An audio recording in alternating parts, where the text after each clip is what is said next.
8월 20일 오늘 주일 하나님 말씀은 요한복음 8장 42절부터 47절까지의 말씀입니다.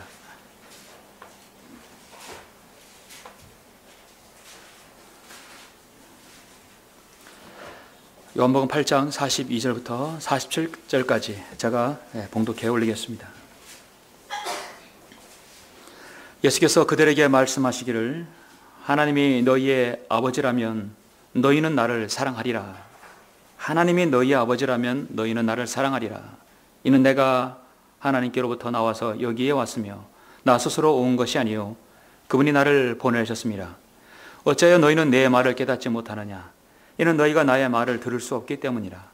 너희는 너희 아비 마귀에게서 나와서 너희 아비의 정욕을 행하고자 하는도다. 그는 처음부터 살인자였으며 진리 가운데 거하지 아니하였으니 이는 자기 안에 진리가 없습니다. 그가 거짓말을 할 때는 자기에게서 우러나와 한 것이니 이는 그가 거짓말쟁이요 또 거짓말의 아비이기 때문이라. 내가 진리를 말함으로 너희가 나를 믿지 아니하는도다.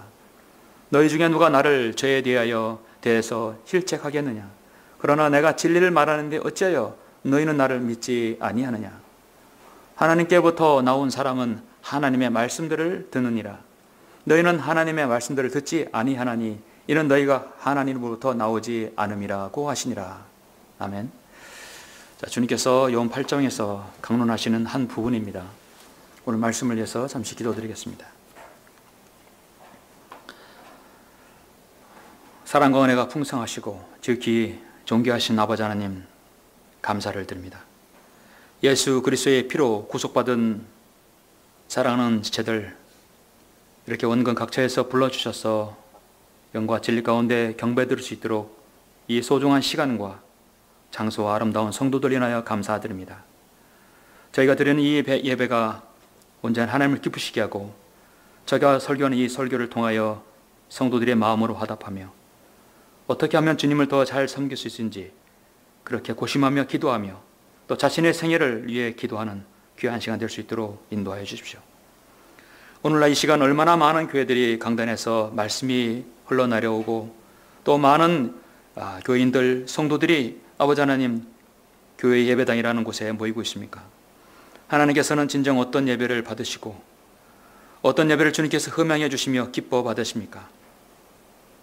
우리는 하나님의 말씀에 그렇게 말한다면, 말씀하신다면 그렇게 순종할 용의가 있습니다. 우리에게 바른 말씀을 주시고 말씀에 근거한 이 바른 교리를 주셔서 감사드립니다.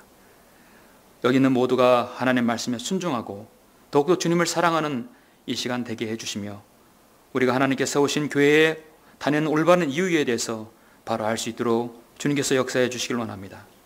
온전히 이 시간 주님께서 역사해 주십시오. 주 예수 그리스도 이름으로 기도드렸습니다. 아멘. 오늘 말씀 제목은 우리는 무엇이 다른가 라는 제목으로 설교하고자 합니다. 제가 이제 여러 가지 참으로 부제목을 붙였는데 부제목을 한 2개 더 붙인다면 메인 제목은 우리는 무엇이 다른가, 또 다른 제목을 붙인다면 왜 성경적 신약교회에 이어야 하는가,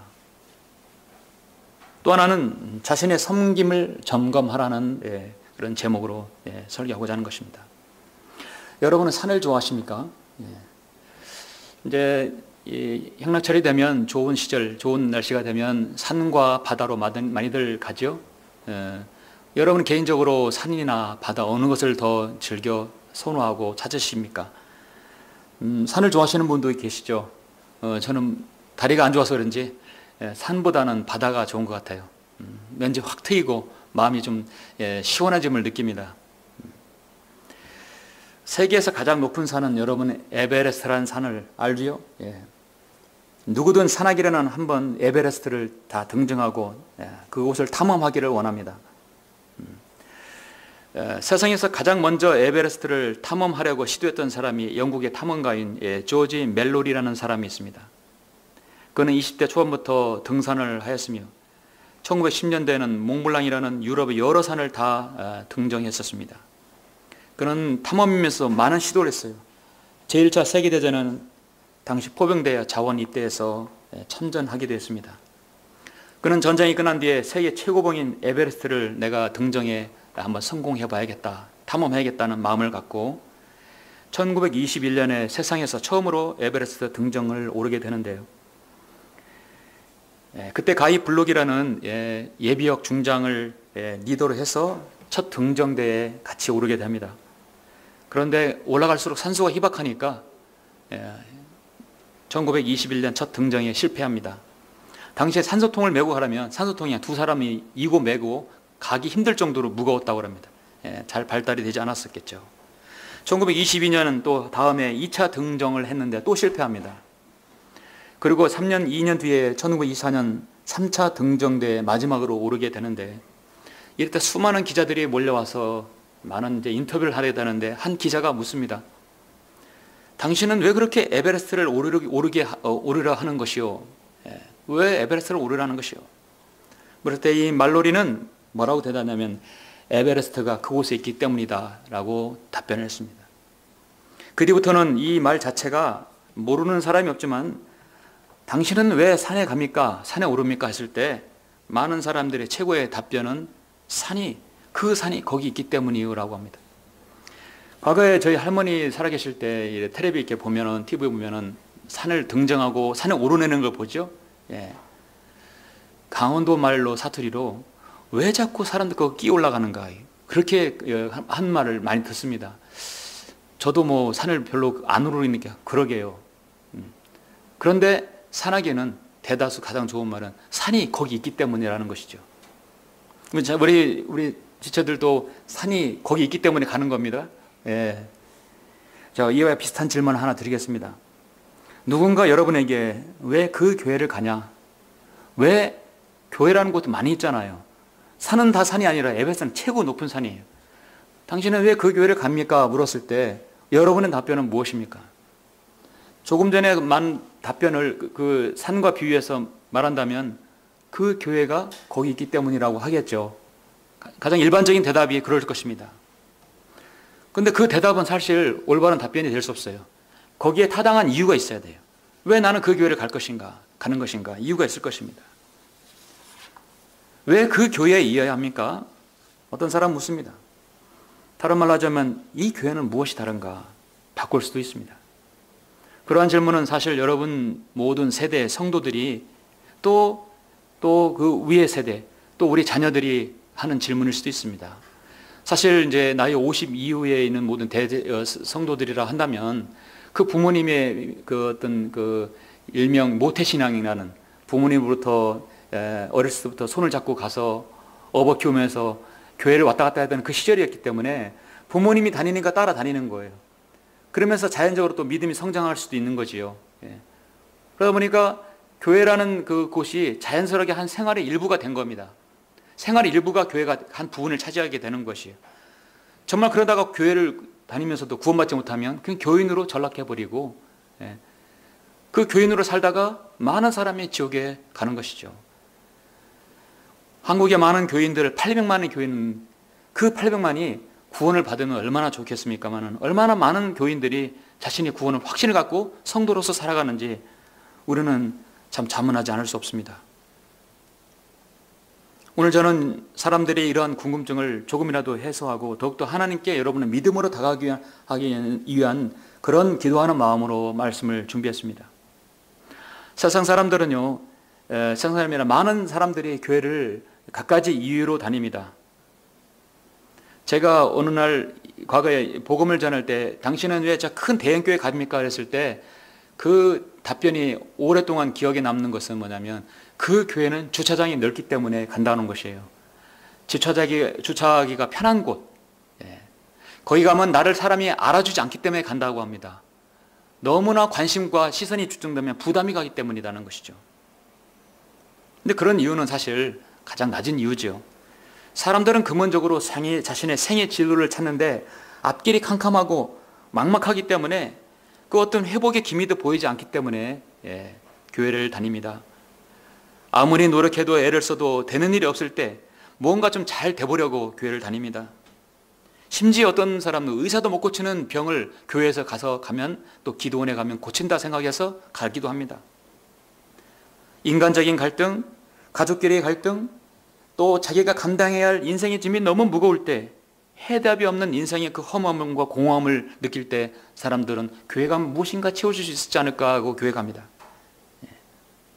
나는 사랑에 대해서 나는 너무나 실상했고 진정한 사랑을 받고 싶어서 또 교회에 갑니다.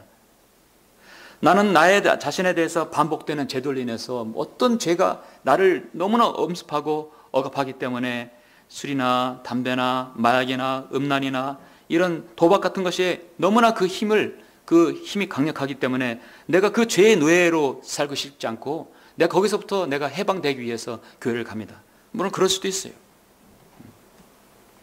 어쨌든 간에 사람들은 자신의 어떤 문제를 해결해 보려고 그 갈급함 때문에 교회를 다니는 것이죠. 예. 그럼 여러분 스스로 생각하기에 나는 왜 교회를 다닙니까? 예. 그렇게 여러분 질문받으면 그 교회가 거기 있기 때문이라고 하면 너무 단순한 대답이 될 수 있겠죠. 여러분 스스로 한번 물어보시고 한번 답변을 해보십시오. 나는 왜 그 교회에 가는가요? 물론 가장 좋은 대답은 바른 성경을 통해서 진리신 하나님을 내가 바로 알고자 바로 섬기고자 하는 그 간절함 때문에 다니는 것입니다. 이곳이 내가 주님을 섬기는데 최상이라고 생각하기 때문에 오는 거예요. 여기보다 더 좋고 사랑이 풍성하고 더 많은 것들을 풍성히 얻을 수 있는 교회라면 가야 되겠죠. 어디든 찾아가야겠죠. 저도 그러한 이유 때문에 15살에 구원받아서 15년 넘게 다니는 교회를 30살에 성별해서 그 교회를 나왔습니다. 나왔는데 갈 교회가 없는 거예요. 큰 아이가 한 2살 때 애를 데리고 나갔어요. 갈 교회가 있어야죠. 정말 오랜 기간 동안 눈물을 뿌리면서 갈 교회를 찾아서 돌아다 헤맸던 적이 있었습니다. 없었기 때문에 그래서 모임을 만들었던 적이 있었어요. 저와 같은 사람들이 모여서 모임을 만들었던 적이 있었습니다. 그 이후에 저는 지난 35년간의 신앙생활을 개인적으로 돌아보면 정말 하나님의 말씀대로 정말 고생이었습니다. 역경은 티끌에서 오는 것이 아니요 고생도 땅에서 생겨난 것이 아니지만 불티가 이로 나라는 것 같이 사람은 고생하라고 태어났느니라. 정말 여러분의 성김을 뒤돌아보면 여러분 정말 고생하셨죠? 예. 바르게 주님을 섬기고자 하는 그 순수하고 진실한 마음을 그 일념을 하나 갖고 이 교회 저 교회에 많이 여러분 다닌 적도 있었을 것입니다. 저도 그랬었고요. 모두 다 여러분 한 번쯤은 그 고뇌를 안고 교회를 찾아갔는데 상담자 또 목사님 사역자들은 결국 그 성도에게 진리를 터득해 주기는커녕 더 오히려 방황하게 만들고 교인으로 만들어서 새벽에 교회 오라, 금요 찾아오라, 기도원 가야 된다, 예전도에 무슨 모임이다, 무슨 모임이다, 갖가지 모임을 만들어서 종교인으로 만듭니다.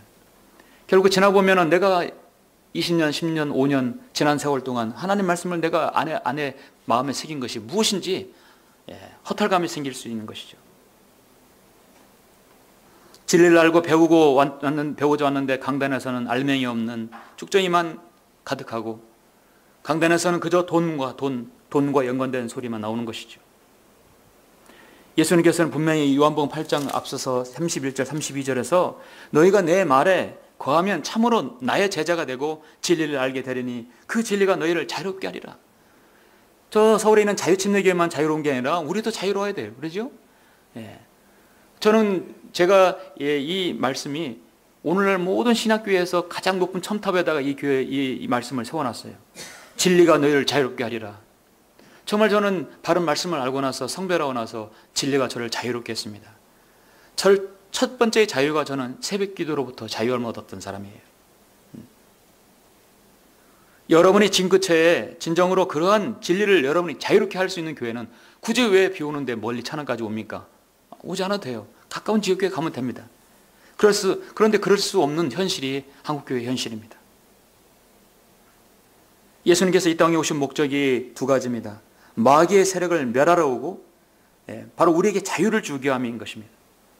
히브리서 2장에서 보면 자신의 죽음을 통하여 죽음의 세력을 가진 자 곧 마귀를 멸망시키며 또 죽음을 두려워함으로 평생을 노예로 속박되어 있는 자들을 놓아 주시려 함이니라 했습니다. 정말 주님께서 오신 목적을 우리가 안다면 우리가 마귀의 세력을 멸할 수는 없지만 그건 주님의 목이고 우리는 주님을 통해서 바로 평생을 노예로 속박되어 주님께서 우리를 자유함을 주지 않았습니까?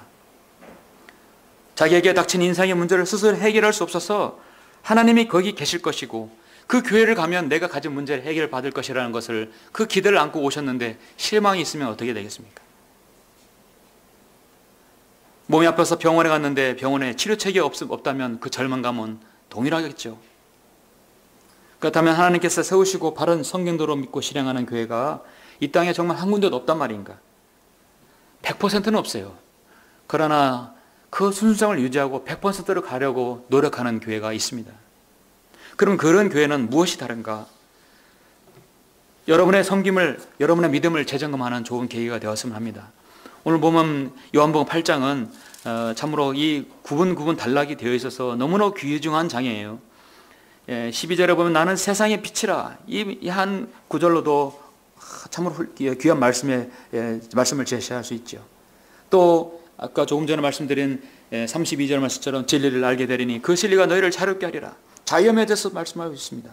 그러나 오늘 저는 본문을 한 부분을 선택했습니다. 42절에서 예수께서 그들에게 말씀하시기를 하나님이 너희의 아버지라면 너희는 나를 사랑하리라 말씀하고 있어요. 우리 주님께서 십자가에 못 박히시기 전에 마지막으로 제자들에게 한 말씀이 있는데 요한복음 14장에 보시면 내가 너희에게 화평을 남겨두나니 나의 화평을 너희에게 주노라 했습니다. 그러면 주님께서 우리에게 화평을 주신다고 했으면 우리가 화평, 평화, 평안이지요. 우리가 그 화평을 받는다면 마음에 근심하지 않겠죠. 그래서 우리 주님께서 나의 화평을 너희에게 주노라. 내가 너희에게 주는 것은 세상에 주는 것 같지 아니하니 너희는 마음에 근심하지 말고 두려워하지도 말라. 자, 지금 여러분 마음에 혹시 근심이나 두려워함 또 평안이 없는 분 계십니까? 이 말씀을 듣는 그 누구라 할지라도 그 대상이 된다면 주님께서는 여러분의 화평을 남겨두었다고 하는데 그 화평을 찾는 것은 어디일까요? 첫 번째는 가정이고요. 두 번째는 성경적인 가정이고 두 번째는 바로 교회입니다.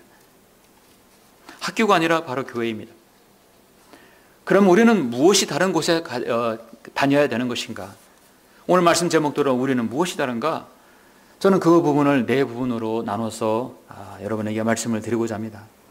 첫 번째는 가장 원론적인 질문이고 원론적인 부분이에요. 우리는 무엇이 다른가? 자, 여러분 누구에게 자신 있게 말씀하세요. 왜 그 교회에 가는가? 첫 번째 여러분 질문할 수 있어요. 나는 누구의 소유인가? 나는 어떤 피조물인가?입니다.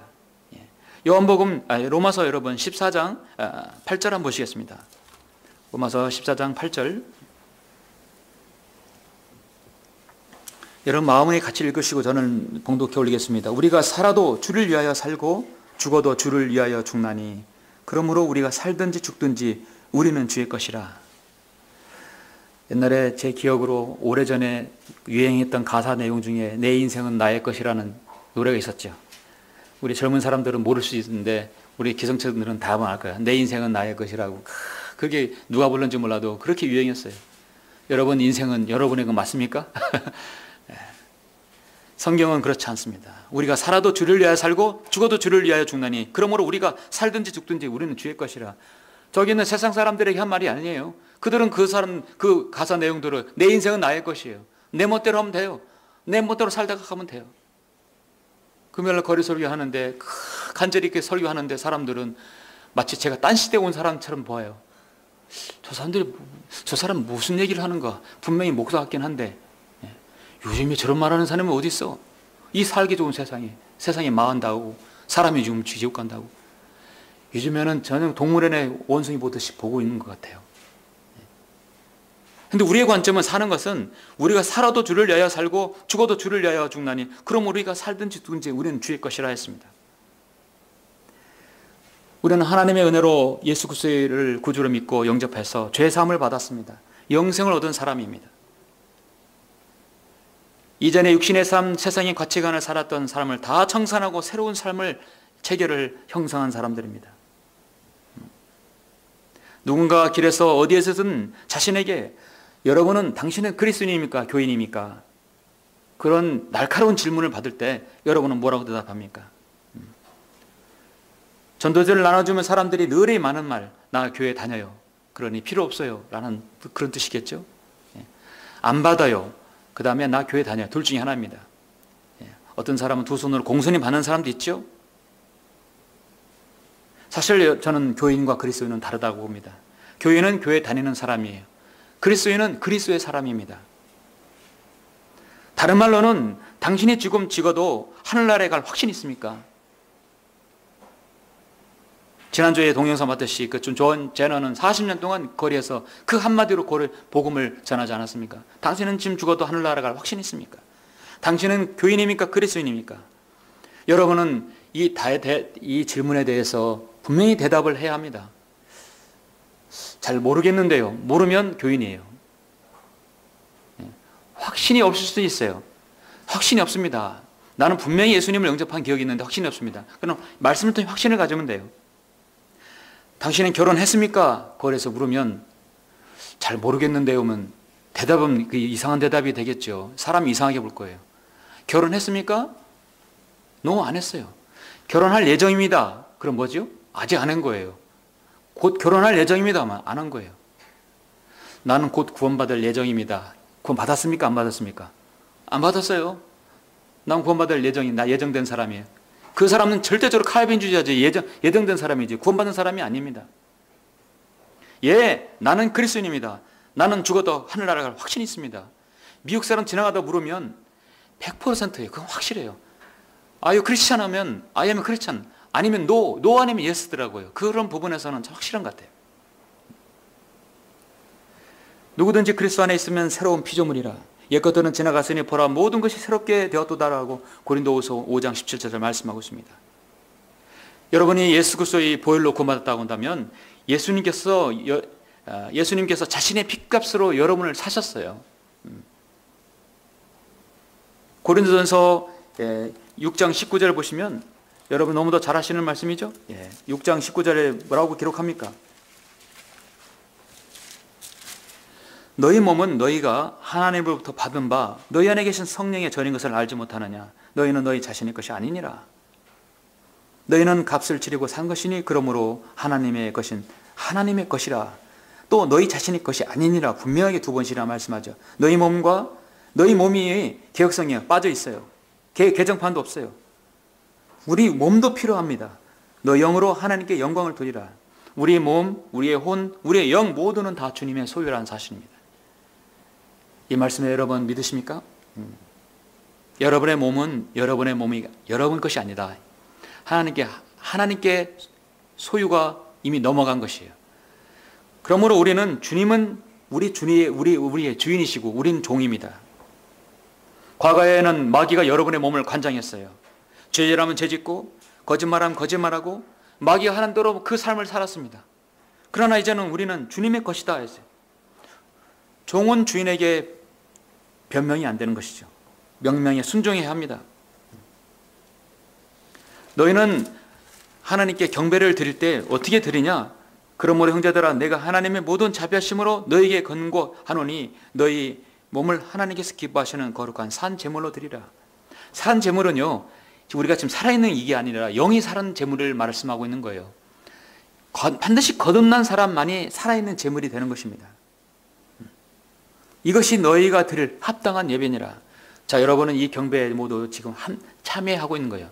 여러분이 방관 구경하는 것이 참석이 아니라 참여입니다. 우리 모두 다 지금 경배에 참여하고 있는 것입니다. 그래서 우리가 이 경배에 참여하는 것은 하나님을 영화롭게 하고 너희는 이 세상과 일치하지 않고 해서 하나님의 말씀을 들어서 마음을 새롭게 하고 변화를 받고 하나님의 선하시고 기뻐하시고 온전하신 뜻이 무엇인지 내가 알기 위해서 하나님의 말씀을 듣는 것입니다. 내 인생은 나의 것이 아니라 내 인생은 하나님께 맡겼습니다. 자, 나는 이런 재능이 있고 나는 이러한 관심이 있습니다. 내가 어떤 직업을 가져야 합니까? 내가 어떤 사람을 만나야 합니까? 내가 어떤 가정을 이루어야 됩니까? 내가 앞으로 어떻게 자녀들을 잘 양육해야 됩니까? 그거를 여러분이 바로 알기 위해서 중심을 잡기 위해서 교회에 참석하시고 예배를 드리고 말씀을 듣는 것입니다. 그렇다면 하나님께서 여러분에게 요한복음 16장 33절처럼 여러분을 진리로 인도하시고 다가올 일들을 알려주시고 하나님께 들은 것을 말씀해 주시고 여러분의 생애를 인도해 주실 것입니다. 우리가 이 땅에서 주님을 잘 섬겨야 하는 이유는 우리의 소유가 주님의 것이라고 한 이상 우리는 주님께 나는 주님 것입니다. 주님께서 시키는 대로 하겠습니다. 말씀을 통해서 또 성령님 통해서 내 안에 계신 성령님 통해서 어떤 직업을 갖든 간에 내가 가진 직업은 주님께서 인도해 주십시오. 그래서 여러분이 신실하게 주님을 섬기며 살았다 한다면 그래서 심판석 앞에서 상급이 주어질 것입니다. 고린도전 3장이라든지 고린도후서 5장에서 상급이 여러분에게 반드시 포상해 주실 것이라고 약속해 주셨습니다. 주님은 말로만 주님은 나의 몸은 주님 것입니다. 내 생애를 주님께 맡깁니다. 말로만 하고 실행하지 않는 사람을 위해서 주님은 마태복음 7장에서 경고하셨습니다. 나에게 주여 주여 하고 부르는 자마다 다 천국에 들어가는 것이 아니요 하늘에 계신 나의 아버지의 뜻을 행하는 자라야 되느니라. 이것은 물론 유대인들에게 하신 말씀이죠. 주여 주여 우리가 주의 이름으로 예언하지 아니하였으며 주의 이름으로 마귀를 내 쫓아내지 아니하였으며 또 주의 이름으로 많은 경이로운 일들을 행하지 아니하였나이까. 이 시대는 어떤 이적 기적이 필요한 것이 아니라 진실된 마음으로 나는 주님의 종입니다. 나는 주님의 소유입니다. 그 첫 번째 여러분의 고백이 있어야 한다는 것입니다. 두 번째, 우리는 무엇이 다른가? 누군가 여러분에게 왜 그 교회를 다녀야 한다면 다시 한번 역설적인 질문으로 두 번째는 주님을 사랑하는가 한번 주님에 대해서 나는 얼마나 더 많이 알고 있는가에 대해서 한번 묻고자 하는 것입니다. 주님은 주님을 여러분 사랑하는데 여러분은 주님을 사랑합니까? 오늘 본문이 되는 말씀이죠. 핵심적인 말씀입니다. 자, 여러분 본문을 다시 한번 보시겠습니다. 요한복음 8장 42절 보시면 자, 이건 한 문맥이죠. 예수께서 그들에게 말씀하시기를 하나님이 너희의 아버지라면 너희는 나를 사랑하리라. 여러분 기도하실 때 하나님 이러면 너무 좀 가볍기도 하고 맹탕이라고 해야 되나요? 앞에 수식어를 붙이라는 얘기죠. 여러분의 하나님은 어떤 하나님이에요? 여러분 하나님이 하나님께 기도할 때 저는 항상 위대하시고 존귀하신 분이 저는 그 수식어를 늘 붙이고 있습니다. 사랑이 풍성하신 하나님, 나를 구원하신 하나님. 여러분 개인적으로 하나님 이름을 부를 때 뭐라고 그럽니까? 반드시 앞에다 붙이는 것이 있을 거예요. 아버지라는 문을 붙이죠. 여러분은 집에 가정에서 아버지, 아빠 부르죠? 어떤 분은 아빠 이름이 닳도록 불러요. 왜냐하면 아빠 이름을 부를 때 아버지 부를 때 아무리 불러도 질리지 않거든요. 아버지는 불러줘요. 자식이 얼마나 사랑스럽겠습니까? 우리가 하나님께 기도할 때 하나님이라고 하는 게 아버지 하나님이라고 하잖아요. 나의 아버지시여. 그러면 나는 자식이죠. 그러면 하나님 예수님께서 분명히 말씀하셨어요. 하나님이 너희 아버지라면 여러분이 하나님께 기도할 때 하나님 아버지라고 한다면 분명히 너희는 나를 사랑하리라 했어요. 여러분 주님을 사랑하십니까? 오늘 두 번째 질문입니다. 여러분 주님을 사랑하십니까?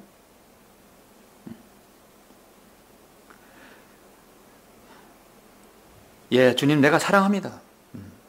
이는 내가 하나님께로부터 나와서 여기 있었으며 나 스스로 온 것이 아니요 그분이 나를 보내셨습니다. 어째여 너희는 내 말을 깨닫지 못하느냐? 이는 너희가 나의 말을 들을 수 없기 때문이라. 너희는 너희 아비 마귀에게서 나와서 너희 아비의 정욕을 행하고자 하는도다. 그는 처음부터 살인자였으며 진리 가운데 거하지 아니하였으니 이는 자기 안에 진리가 없습니다. 그가 거짓말을 할 때는 자신에게서 우러나와 하는 것이니 이는 그가 거짓말쟁이요 또 거짓말의 아비이기 때문이라. 내가 진리를 말함으로 너희가 나를 믿지 아니하노다. 너희 중에 너가 나를 죄에 대해서 힐책하겠느냐? 그러나 내가 진리를 말하는데 어찌하여 너희는 나를 믿지 아니하느냐? 자, 47절 가장 중요한 말씀입니다. 하나님께로부터 나온 사람은 뭐냐면 우리가 예수 그리스도를 통해 구원받았다고 하는 사람입니다. 하나님께로 나온 사람은 하나님을 아버지라 부를 수 있는 사람, 우리 그리스도인을 말하는 거죠. 하나님께로부터 나온 사람은 하나님의 말씀들을 듣느니라. 순종한다 이거죠. 너희는 하나님의 말씀을 듣지 아니하나니 이는 너희가 하나님으로부터 나오지 않음이라. 하나님의 말씀에 순종하지 않으면 하나님께 나오지 않는다 말씀하고 있습니다. 그런데 순종하지 않는데 어떻게 하나님을 사랑한다 할 수 있겠습니까? 자녀가 부모님에게 아빠, 엄마 사랑해요. 부모님 사랑해요. 할머니 사랑해요. 사랑한다는 말씀 뭡니까? 내가 더 아빠를, 내가 더 부모님을, 엄마를 더 많이 알기를 원한다는 것이죠. 요한복음 21장에서 베드로는 부활하신 주님께서 다시 고기 잡으러 간 베드로와 7 제자들을 데리고 부르면서 특히 베드로에게 용건이 있었죠.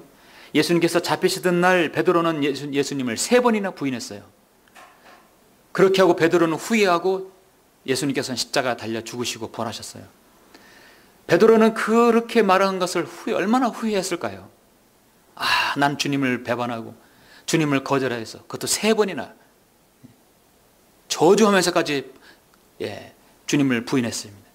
주님은 베드로와의 관계를 회복시킬 시간이 되었던 것입니다. 그래서 고기 잡는 베드로에게 다시 다가가서, 그때까지는 부활하신 주님을 몰랐어요. 베드로에게 요나의 아들 시몬아, 내가 나를 사랑하느냐 물었습니다. 그것도 역시 3번이나 물었어요.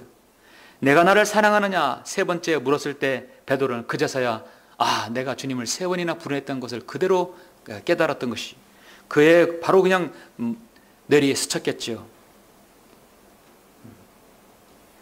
베드로가 그 말을 듣자 베드로는 상심했어요. 내가 3번이나 부인했더니 주님은 나에게 3번이나 그를 물으시는구나. 그래서 주께 말씀드릴, 주여 주께서는 모든 것을 아시며 내가 주를 사랑하는 줄 아시나이다. 베드로는 이렇게 답변했어요. 주께서는 모든 것을 아시며 내가 주를 사랑하는 줄 아시나이다. 자, 여러분은 주님을 사랑합니까? 여러분이 주님을 사랑하는 걸 주님께서는 여러분은 아셔요. 주님을 여러분 사랑한다는 얘기는요, 하나님을 더 많이 알기를 원한다는 얘기거든요. 하나님을 더 많이 알면 알수록 더 주님을 사랑하게 됩니다. 많이 알수록 더 사랑한다는 말이 있습니다.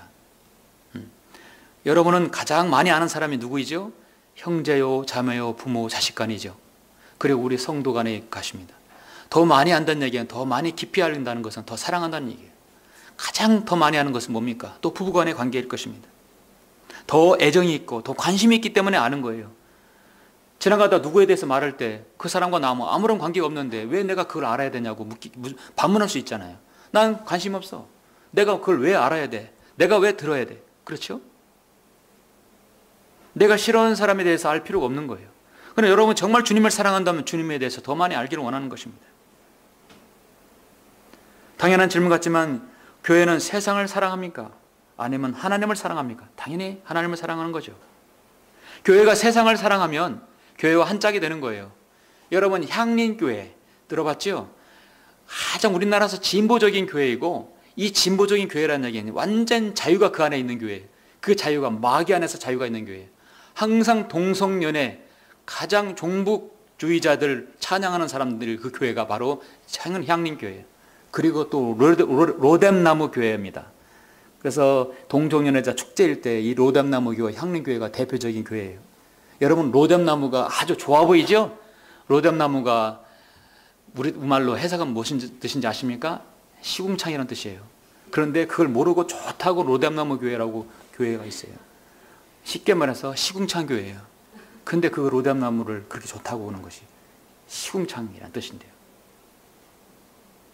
그렇게 세상을 사랑하고 짝하는 교회는 세상이 절대 그 교회에 미워하지 않아요. 같이 좋아하죠. 그런 좋아하는 소수의 부류가 있기 때문에 살아남고 먹고 사는 거예요.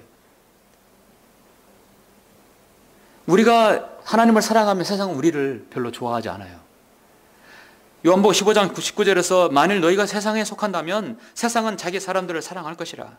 그러나 너희는 세상에 속한 자가 아니요 내가 너희를 세상으로부터 선택하였느니라. 이로 인해 세상이 너를 미워한다겠어요.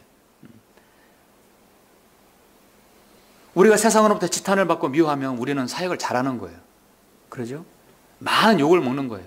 그 미워 김경환 목사님 욕 많이 먹잖아요. 욕을 많이 먹으면 그만큼 하나님께 별을 많이 다는 거예요. 왜냐하면 세상이 오늘 사꾼 목자들이 가장 싫어하는 말을 많이 하니까요. 세상에 여러분이 다니는 교회를 미워하지 않는다면 우리는 분명히 뭔가를 잘못 섬기고 있는 것일 겁니다.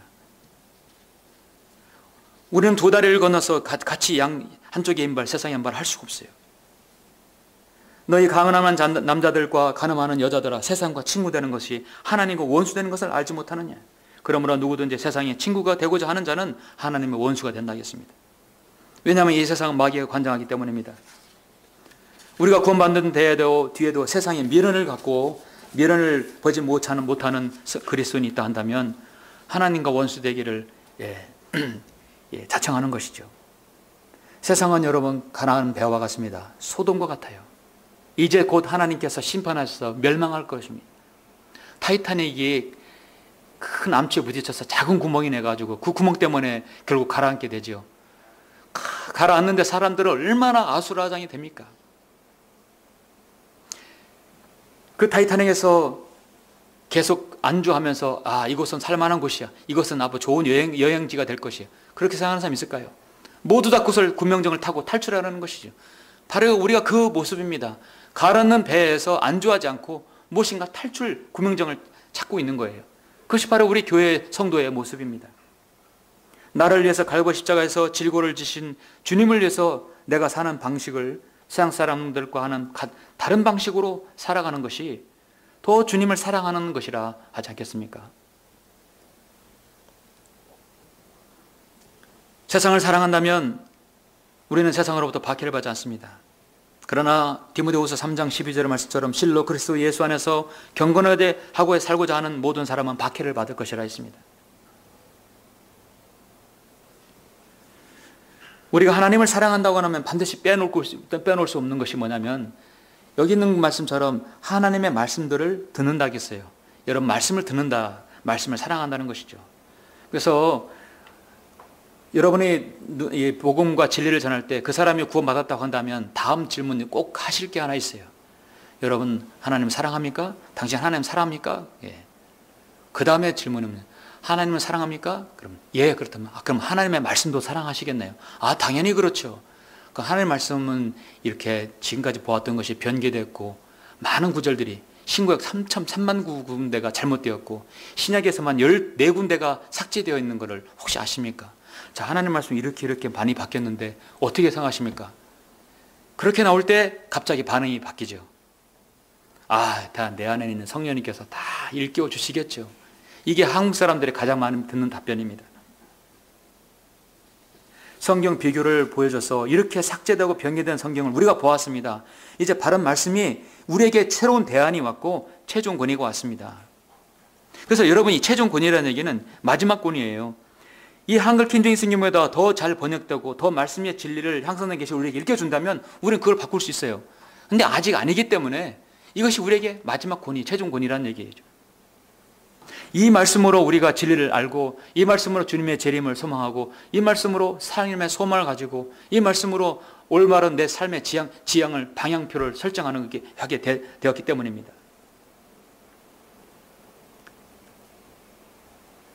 많은 한국 교인들이 성경에 오류가 있을지라도 성령님께서 바로잡아 주실 거라는 막연한 기대를 갖고 그냥 다니는 교회를 다니는 것이죠. 성경은 무엇보다도 바른 교리를 주기 위해서인데 그 교리가 첫 번째 하나님의 바른 말씀을 통해서 나오는 것입니다. 우리나라 사람들은 풍토가 진리 그 자체를 성경으로 배우고자 하기보다는 어떤 큐티삼, 경건, 그 다음에 나눔, 어떤 그 행사 위주로 바뀌게 되는 것이죠. 그 큰 분위기에 휩쓸려서 편승하게 됩니다. 강단에서 나오는 말씀이 내 안에서 내 안의 심령을 가르고 쪼개고 내 인생의 바른 방향을 제시할 수 있는 또 그뿐만 아니라 올바른 예수 그리스도의 재림을 기다리고 소망케 하는 그 말씀의 진리가 나와야 되는데 사람들은 애써 다른 곳으로 애매라고 합니다. 사실 성경 듣는 교회는 소규모이고 부족하죠. 모든 면에서 열악하고 쉽지 않습니다. 그러나 여러분이 바른 진리의 말씀을 들으라고 유튜브라든지 다른 인터넷 방송 설교를 한번 들어보시고 곰곰이 들어보세요. 이 말씀으로 인해서 내가 생명의 양식을 얻을 수 있는지를 잘 들어보시기 바랍니다. 오늘날 얼마나 많은 교회들이 자유주의, 신정통주의, 복음주의, 에큐메니칼, 심지어 뉴에이지, 오순절 운동으로 뒤범벅이 되어서 불신앙의 늪에 빠져버려 있습니다. 온 산이 들불이 다 퍼져가지고 더 이상 끌 수가 없게 되어 있습니다. 우리는 무엇이 다릅니까? 세 번째는 왜 그곳에 가야 됩니까? 우리는 이렇게 다릅니다. 세 번째는 교회 안에 비성경적 실행들이 너무도 많기 때문입니다. 이것은 여러분이 다 아시는 내용일 거예요. 여러분이 교회에 왔을 때 다른 것이 주기도문과 사도신경이 없습니다. 사실 그것은 애우려고 애운 것이 아니라 하도 많이 읊조리고 반복하니까 자연히 사도신경과 주기도 논문은 여러분은 과거에 애웠을 것입니다. 여러분 마태복음 6장을 한번 보시겠습니까? 마태복음 6장을 보시면, 그래도 여러분 아시는 분은 아시지만 모르는 분이 있을지 모르기 때문에 말씀을 드립니다. 마태복음 6장을 보시면 6장 9절부터 나오죠. 그러므로 너희는 이렇게 기도하라. 하늘에 계신 우리 아버지, 아버지의 이름이 거룩하게 되옵시고 아버지의 왕국이 임하시오며 아버지 뜻이 하늘에서와 같이 땅에서 이루어지리다. 자, 마태복음 5, 6, 7장 현재 이 교리적 이치는 산상설교죠. 왕국복음, 천국복음입니다. 유대인에게 주신 말씀이에요. 이것은 유대인에게 주신, 제자들에게 주신 기도예요. 오늘날 그리스도인의 기도가 아닙니다. 그리스도인의 기도는 사도 바울에게 통하여서 알려줬어요. 그건 에베소서에 엄청나게 많이 나오죠. 이것은 오늘 그리스도인에게 준 그 기도가 아닙니다. 오늘날 한국교회에서 얼마나 많은 교회들에서 매주 읊조리고 있는 기도가 여러분 주기도문과 사도신경입니까? 이 말은 사실 주기도문이 아니라 사실 제기도문이라 해야 정확합니다. 제자들에게 가르쳐준 기도, 유대인에게 가르쳐준 기도예요. 왜냐하면 우리에게 일용할 양식을 주옵시고 우리가 우리에게 빚진 자를 용서해 줘야 돼요. 그들은 대환란 때 정말 하루하루 그 일용할 양식이 얼마나 간절합니까? 적글수가 통치하기 때문에 양식이 가장 중요하죠. 그리고 서로 죄를 용서해 주고 행위가 필요합니다. 그래야 그 왕국 권세를 받을 수, 영광을 받을 수 있어요.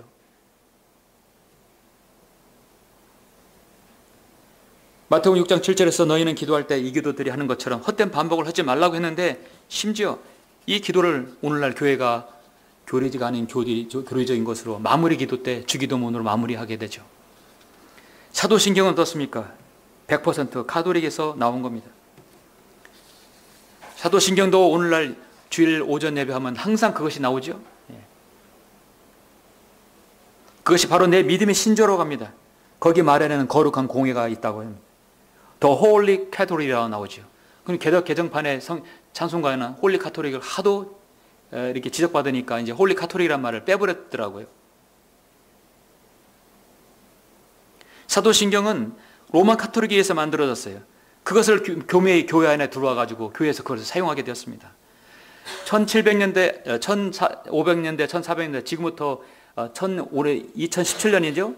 1617년, 지금부터 500년 전, 종교개혁이 500년 됐는데 그때 당시에는 사도신경 주기도문이 암송하지 않았어요. 로마 카톨릭이 배교한 교회에 들어오게 되어서 한국의 기독교로 완전히 딱 자리 잡게 되었던 것입니다. 여러분, 부활절은 사람들이, 여러분 네이버 사전이라든지 콩코스 사전에서 보면 부활절을 쳐보세요. 부활절이 영어로 뭡니까? 오늘 영어 박사도요, 부활절 영어를 이스터라고 해요.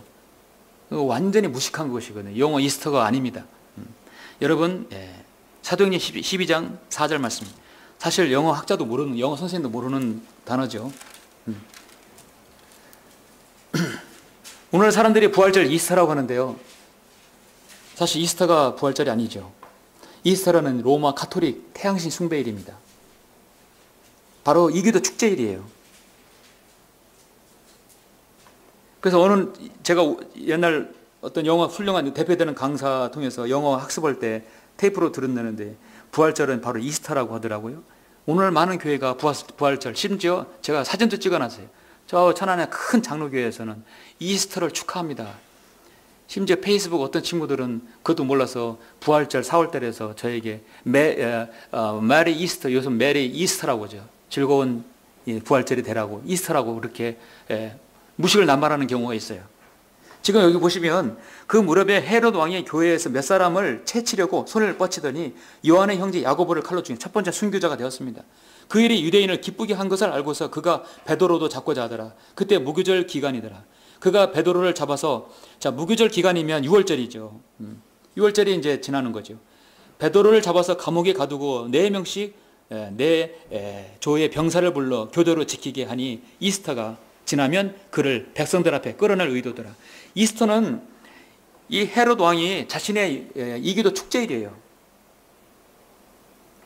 해마다 3월, 4월 되면 수많은 오늘날 한국의 교인들이 아침 햇살에 지평선 위로 비치기 시작하자마자 연중에 가장 큰 성의로 부활절을 맞이합니다. 예수 그리스도의 부활은 오늘날 부활절이라고 알고 있는 이스터와는 전혀 다른 거예요. 그래서 이 이스터가 변개된 성경에 뭐라고 하냐면 6월절이라고 변개되어 있어요. 그러니까 사람들이 6월절을 이스터로 알고 있어요. 그래서 여기 변개된 성경에는 6월절이 나오거든요. 사실 6월절은 이스터입니다.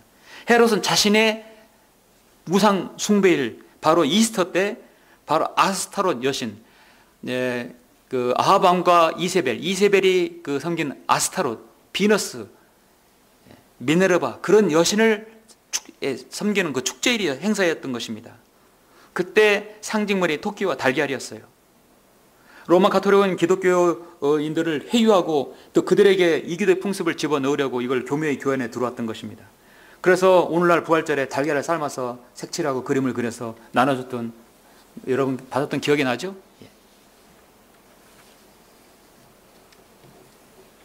오늘 그것을 모르는 많은 사람들은 부활절이라 해서 이스터라 해서 삶은 계란을 먹고 그걸 교회에서 아주 큰 행사로, 나눔의 행사로 가지고 있습니다. 이스터와 6월절은요 4년마다 한 번씩 일치하게 되어 있어요. 그 딱 일치하는 해가 바로 그 이 해입니다. 베드로가 헤롯이 왜 유대인의 명절인 6월절에 맞춰서 야고보를 죽이는 것입니까? 자신의 축제에 맞추는 것이죠. 당연한 행사입니다. 당연한 것이죠. 그래서 헤롯은 자신의 축제의 이스터에 맞춰가지고 지금 바로 또 베드로를 죽이려고 그렇게 했던 것입니다. 물론 우리 기독교의 신앙은 부활의 신앙입니다. 부활의 십자가 없이는 우리의 생각할 수도 없고 부활의 신앙 없이는 우리가 예수 그리스도의 재림을 소망할 수 없는 것이죠. 주님의 부활은 참으로 위대하고 우리가 그 부활을 가르치는 것은 복음의 핵심 중에 핵심입니다. 그러나 사도행전 22장 4절에 나오는 것은 이 이스터는 부활절이 전혀 아니다. 그래서 오늘날 4월달에 부활절을 지키는 것은 전혀 가당치 않고, 지키려고 한다면 10월 중순이나 지켜야 되겠죠. 그게 해당하죠. 또 하나 중요한 것은 오늘날 성탄절 크리스마스를 우리는 지키지 않기 때문입니다. 무엇이 다른가? 우리는 성탄절이 없다. 누가복음 2장을 잠깐 보시면 증명을 해드릴게요.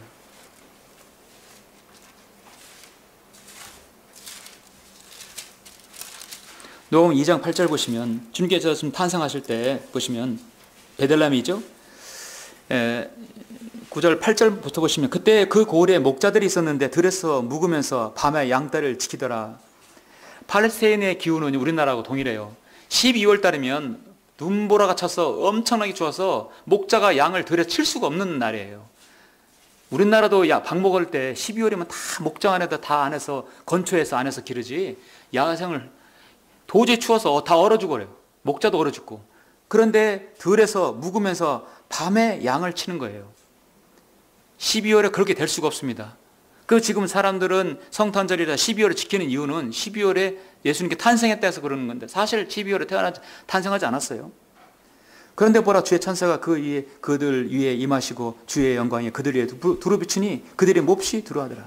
그래서 지금 이 목자들에게도 나타나서 찬양을 하는 것이에요.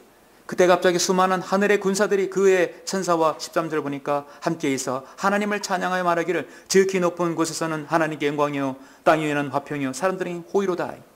이때 주님께서 탄생하신 것은 10월 중순이었습니다. 이제 정확히 9월이나 10월 중순이었어요.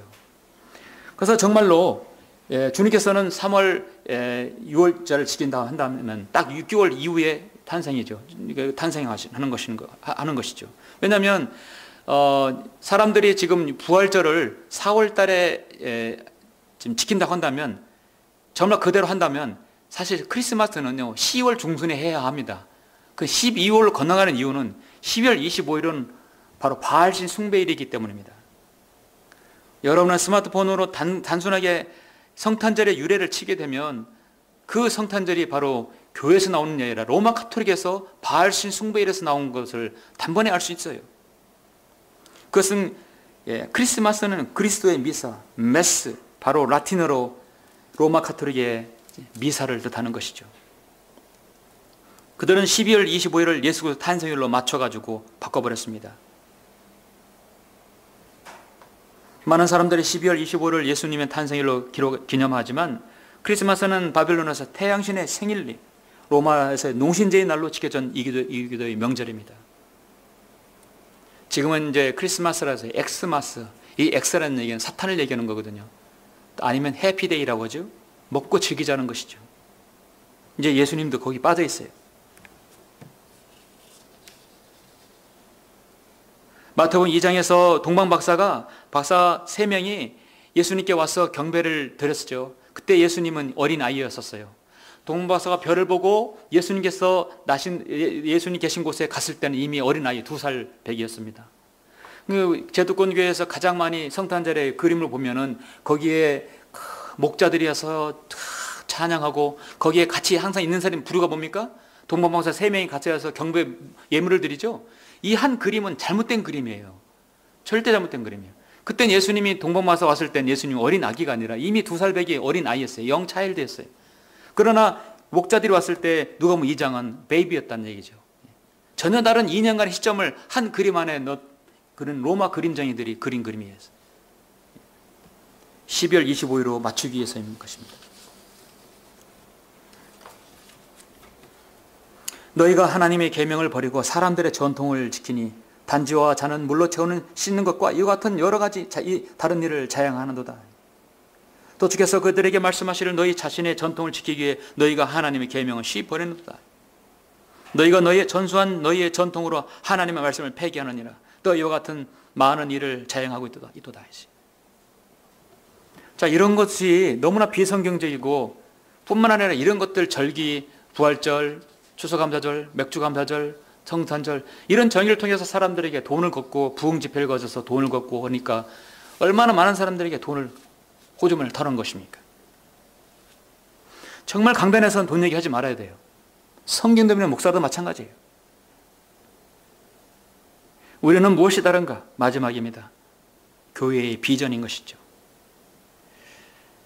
우리 다 같이 데살로니가전서 1장 10절을 한번 보시겠습니다. 데살로니가전서 1장 10절. 여러분이 오늘 이 말씀은 아직 성별을 머뭇거리거나 또 여러분의 자녀이거나 여러분의 선배이거나 누군가에게 왜 그 교회를 가냐고 한다면 여러분 자신 있게 이 말씀을 알려주십시오. 데살로니가전서 1장 10절 보시면 또 하나님께서 죽은 자들로부터 살리신 그분의 아들 즉 다가올 진노로부터 우리를 구해내신 예수께서 하늘로부터 오심을 기다린다는 것이라. 이 데살로니가 교회가 그렇게 참으로 사도 바울로부터 칭찬받는 교회의 그 장점이 뭐냐면 빌립보 교회와 데살로니가 그렇게 칭찬받은 것은 데살로니가 교회는 그렇게 매 말씀마다 주님의 재림을 기다리고 소망했다는 것이죠. 2절 마지막도 보시면 19절 우리의 소망이나 기쁨이나 자랑의 면류관이 무엇이냐? 그가 오실 때 우리 주 예수 그리스도의 앞에 있을 너희가 아니겠느냐? 오실 때. 3절 마지막 13절도 보시면 우리 주 예수 그리스도께서 그의 모든 성도들과 함께 오실 때 하나님 곧 우리 아버지 앞에서 거룩하며 흠없도록 너희 마음을 견고케 하시기를 바라노라. 그리고 4장 16절에서 주께서 호령과 천사장의 음성과 하나님의 나팔 소리와 함께 하늘로부터 친히 내려오시리니 그러면 그리스도 안에서 죽은 자들이 먼저 일어나고 그리고 나서 살아남아있는 우리도 공중에서 주와 만나기 위하여 그들과 함께 구름 속으로 끌려 올라가리니 그래야 우리가 영원히 주와 함께 있으리라. 그러므로 이러한 말로 서로 위로하라. 우리가 서로 위로를 받을 게 무엇입니까? 주님의 재림 없이는 어떤 위로를 우리가 받을 수 있겠습니까? 베드로후서 1장 16절에서는 우리가 우리 주 예수 그리스도의 능력과 오심을 너희에게 알게 한 것은 교묘하게 꾸며낸 이야기를 쫓는 것이 아니라 그 위험의 목격자들이었기 때문이라. 베드로는 목격자였습니다. 여러분 제레미야의 말씀은 여러분 교묘하게 꾸며낸 얘기가 아니라 우리에게 진정한 환상입니다. 여러분 환상은 이루어질 수 없는 망상이 아니에요. 환상은 영어로 비전입니다. 성경에서 비전 딱 얘기하면 항상 재림과 맞춰져 있어요. 그래서 우리는 비전이라는 말은 꼭 환상으로 다른 말을 바꿀 수 있는데 아까 말씀드렸듯이 환상이라는 말이 제도권교에서 너무나 남발하고 특히 은사주의, 신비주의를 말하는 사람들이 환상을 쓰기 때문에 부정적인 용어로 되어 있지만 환상은 비전입니다. 바로 예수 그리스도의 재림을 말씀하고 있는 것이죠. 여러분께서 성경대로 믿는 교회와 일반 교회의 다른 점을 꼭 아셔야 할 것은 우리는 참다운 성경적 비전을 제시한다. 우리는 교회의 성장을 이루어야 합니다. 우리는 제자운을 해야 합니다. 경건의 삶을 나누어야 합니다. 나눔을 실천해야 합니다. 세상과 하나야 됩니다. 화합을 이루어야 됩니다. 이런 게 아니란 얘기죠. 우리는 세상이 파산한 배와 같습니다. 거기서 기다려서는 안 됩니다. 우리는 거기서 나와 군병정을 타야 합니다. 소수이더라도 타야 합니다. 왜냐하면 세상은 가라앉는 배와 같기 때문입니다. 다시 말해서 우리는 구주이신 예수 그리스도의 재림을 기다리고 소망하기 때문입니다. 그렇죠? 이게 아니면 우리가 교회 다닐 이유가 무엇입니까? 왜 당신은 예수님을 믿습니까? 정확한 답변은 그분이 오시기 때문입니다. 휴거라는 말은 성경에 없어요. 그러나 우리가 끌려 올라간다는 말은 랩처, 라틴어로 랍토라고 합니다. 무엇을 멀리 옮기거나 재빨리 옮겨져 버린 확 옮긴 상태예요. 마치 독수리가 먹이를 탁 낚아채서 올라간 같이 그런 낚아 올라가채는 것을 랩처라고 합니다. 그러나 라틴어에서 나온 말이죠. 이미 AD 30년에 주님께서 십자가에 죽으실 때 무덤이 흔들렸어요. 성전의 휘장이 위에서 아래까지 둘로 찢어지고 땅이 흔들리고 바위들이 갈라지고 무덤들이 열리며 잠들었던 많은 성도들이 몸이 일어났습니다. 구약의 성도들이 일어난 거죠. 휴거는 6,000년 동안 3번 일어납니다. 지금부터 2,000년 전이죠. 주님께서 죽으실 AD 330년에 십자가에서 죽으실 때 구약 성도들이 부활해서 올라갔어요. 그리고 우리가 이제 올라갈 것입니다. 그리고 대환란 때 마지막으로 환란 성도 올 것입니다. 그래서 첫 추수 우리가 알곡이죠. 여러분도 수학도 첫 추수가 있고 핵과일이 나오죠. 그 다음에 우리가 알곡, 그 다음에 마지막 이삭 죽기가 나오는 것입니다. 여러분과 저는 주님과 함께 영원히 함께할 알곡들이고 우리는 주님의 신부들이죠. 이런 교회의 휴거에 대해서 정확하게 알고 거기에 적용을 하는 것이죠. 고린도전서라든지 데살로니가 4장처럼 솔로몬의 노래 2장처럼 많은 부분에서 성경에서 비전을 제시합니다. 사랑하는 성도 여러분, 말씀을 맺겠습니다.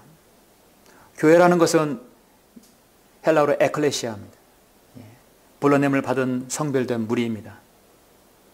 세상에서는 어떤 모임도 다 사실 교회라고 하겠죠. 그런데 목적이 달라요. 우리는 세상으로부터 불러냄을 받은 사람들의 모임입니다. 주님께서 갈보리 십자가의 구속사역을 이루신 후 교회들은 이 지상에서 늘 존재해 왔습니다. 성경대로 믿는 불러냄을 받은 교회는 때론 침례교도, 도나티스트, 몬타니스트, 바바티안, 벨라기안, 메티기안, 카테리, 알비겐스, 보고마일 이런 말들로 불리웠었어요. 그런데 왜 그런 말이 되냐면 저들은 이단이야. 저들은 문제 있어. 저들은 세상을 소란케 하는 자들이야. 비방하라고 한 말이에요.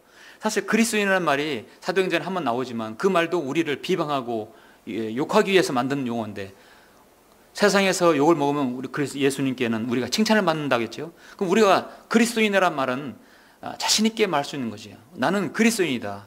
예수 그리스도의 사람이다. 자신 있게 말할 수 있는 거죠. 그래서 오늘날은 침례교도라고 하죠. 조금 더 좀 구식이라고 생각할 수도 있겠지만 그래서 우리는 침례교회라고 합니다. 침례교회. 그래서 모든 교회 이름 앞에 우리가 침례교회를 붙이는 것은 우리의 정체성을 부르는 것이에요. 세례교회, 세례교인이 아니라 침례교인입니다. 침례교 성도인 것이죠. 하나님께서 추인하시고 인정하시는 성경제 신약교회는 지구상에 있는 조직의 형태로는 유일하게 성경이 인정한 신정한 기구이고 하나님께서 인정하시고 또 신성시 여기는 기구입니다. 많은 위대한 복음 전도자들이 종합적 사역을 강화하는 수단이 되어왔고 그리스도의 영적 전쟁에서 사기를 진작해 주는 곳이고 예수님을 소망케 하고 성도의 어려운 것을 듣고 교제하고 서로를 위해 기도하고 중보하는 곳입니다. 이 점 때문에 나는 그 교회에 가고 내가 다르다는 것이죠. 여러분 인생에는 가끔 멘토들이 있죠. 저는 저 인생에 있어서 멘토가 사실 없었어요. 왜냐하면 멘토가 있었다면 더 잘 될 수도 있겠죠. 그래서 감사해요. 여러분 인생에서 훌륭한 멘토는 참 만난 것은 정말 훌륭한 아주 축복일 것입니다. 그런데 진정한 나에게의 멘토는 세상에서 공부를 많이 하고 학식 있고 교수라든지 세상에서 인정받는 사람들이 아닐 것입니다. 진정한 멘토는 바로 그리스도 안에 있는 사람이 중에 할 것입니다. 그런 멘토는 훌륭한 그리스도인일 것이에요. 훌륭한 그리스도인은 반드시 교회에 소속된 사람입니다.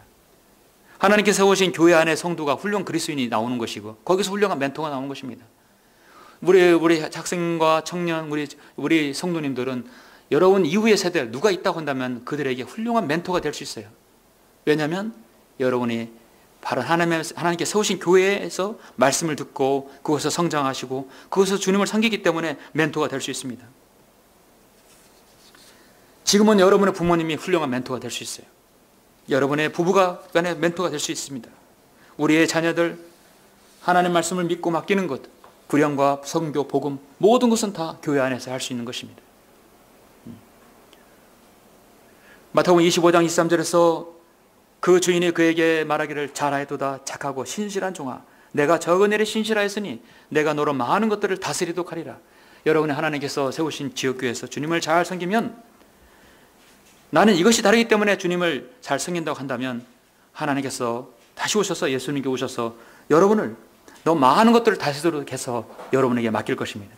여러분은 착하고 신실한 종이라고 여러분 하나님께서 칭찬하실 것입니다.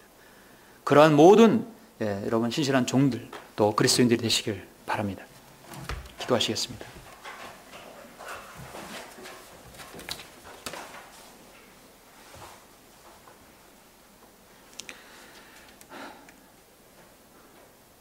우리를 사랑하시는 위대하신 아버지 하나님 감사를 드립니다. 부족한 종은 오늘 요한복음 8장을 통하여서 하나님께로부터 나온 사람은 하나님의 말씀을 듣는다 했습니다. 하나님을 아버지라 부르는 사람은 주님을 사랑한다 했습니다. 오늘 우리 자신을 되돌아보길 원합니다. 주님을 사랑한다고 하고 하나님 말씀을 사랑하지 않고 거절한다면 그거는 이율 별반자일 것입니다. 내가 예수 그리스도를 통해 구원받았다고 한다면 주님을 더욱더 사랑하고 하나님 말씀을 순종하는 그리스도인 될 수 있도록 인도해 주십시오. 나는 주님의 종입니다. 종의 자세로서 주님을 섬길 수 있도록 인도해 주시길 원합니다. 오늘 이 말씀이 어떤 말씀이 내 마음에 새겨 듣든지 그 말씀이 온전히 잘 뿌리 내려서 일생 동안 주님을 잘 섬기는 계기가 될 수 있도록 인도해 주십시오. 주 예수 그리스도 이름으로 기도드렸습니다. 아멘.